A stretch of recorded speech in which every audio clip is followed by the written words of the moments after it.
Kharkiv में कल घातक हमले के बाद आज भीषण जंग जारी है, क्योंकि 7वां दिन हो चुका है जंग का।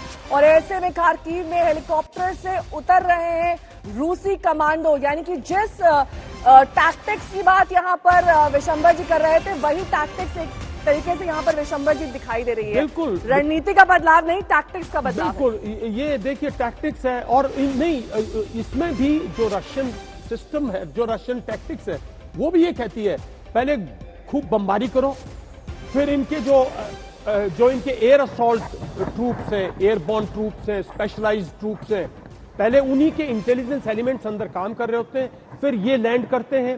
साइड चारों तरफ से जो मैकेनाइज्ड फोर्सेज हैं, टैंक्स और जो उनकी बीएमपीज और जो उनकी मोटराइज्ड रॉकेट फोर्सेज, ये सब उसको फिर क्लोज इन करते हैं।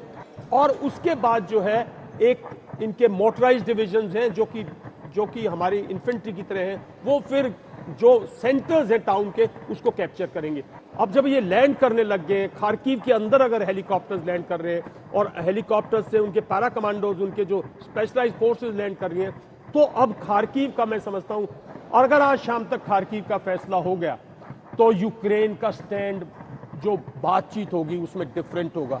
और अगर ये खार्किव आज शाम तक होल्ड कर गया तो फिर उनका स्टैंड डिफरेंट है। ये असली बैटल एक्चुअली खार्किव, मारियोपोल, जो बाहर के शहर हैं, जो आउटर सिटीज हैं, इनका जो फैसला है ना, ये जितना जल्दी होगा उतना यूक्रेनियन प्रेसिडेंट पे प्रेशर आएगा। देखिए नेहा, इसमें जो खास बात यह है कि अब यूक्रेनियन प्रेसिडेंट को, जेलेंस्की को, अपनी लीडरशिप को खुद दिखाना पड़ेगा। वो यूक्रेन के लिए के प्रेसिडेंट हैं।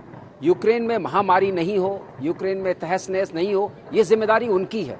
वो नाटो या यूएस के स्टेरॉइड्स के ऊपर काम नहीं कर सकते कि वो लोग हमें वहां पर यूएन में सपोर्ट कर रहे हैं, हम ये, but they are not putting any boots on ground.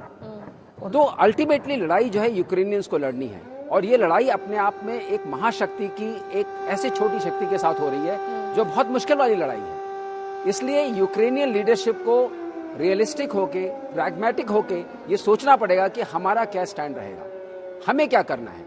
तो अब मैं ये कहूंगा, ये जिम्मेदारी, शांति वार्ता की जिम्मेदारी बहुत तरीके से लीडरशिप पर, दैट इज जेलेंस्की के ऊपर आती है कि आप शांति वार्ता को ऐसे चलाएं कि वो शांति में परिवर्तित हो सके। और ये तस्वीरें उसी ओर इशारा कर रही हैं। दरअसल ये कीव की तस्वीर हम आपको दिखा रहे हैं, जहां पर रात में बमबारी के बाद इस तरीके का सायरन वहां पर सुनाई दिया। दरअसल ये सायरन लोगों को आगाह करने के लिए कि कभी भी हमले हो सकते हैं, हमलों से बचने के लिए आप सुरक्षित स्थानों पे जाएं। और ये सायरन दरअसल दर्शाता है कि कैसे कीव में इस वक्त अभी भी इमरजेंसी सिचुएशन बनी हुई है, खतरा टला नहीं है। आज 7वां दिन है, और जैसा कि हमारे तमाम एक्सपर्ट भी बता रहे हैं, आज शाम तक फैसला हो जाना चाहिए खार्किव और कीव के बारे में। और अगर ये फैसला होता है, तब बातचीत की टेबल पर यूक्रेन का स्टैंड अलग होगा और उसे सोच समझकर अपनी रणनीति बदलनी होगी। कि मतलब जैसे खार्किव जैसे शहर है ना, उनका मतलब आज शाम तक अगर बिल्कुल रशियन पाले में बात आ जाती है, तो फिर कहीं ना कहीं यूक्रेनियंस दोबारा सोचेंगे कि प्रेसिडेंट के साथ कितनी देर और खड़ा रहना है। देखिए, ये लॉसेस होंगे, रशिया के भी लॉसेस होंगे, ऐसा नहीं है कि लॉसेस नहीं, जब लड़ाई है तो लॉसेस होंगे।